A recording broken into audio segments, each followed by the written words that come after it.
So it probably did look quite a bit like a mess when I had it on the tray, but once it gets back in the box, pretty legit. I mean, this guy goes right like that. I leave them just like that.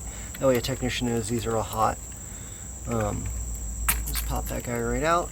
It all kind of went in there pretty nicely. There's plenty of room for additional cables, and splitters are just splitters in there just fine. Splice, plenty of room for more splices.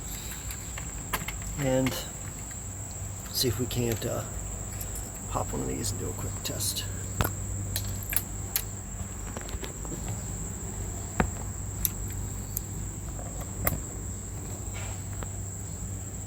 It's actually a little bit better than what I thought it was going to be, so that's perfect. So I'm going to go ahead and get inside.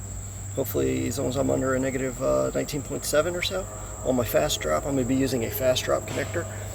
I'm not going to splice that just because it looks nicer on the inside for the customer. So I'm going to go ahead and get my shit cleaned up, get out of this homeless camp, and we'll go inside and see what these guys got.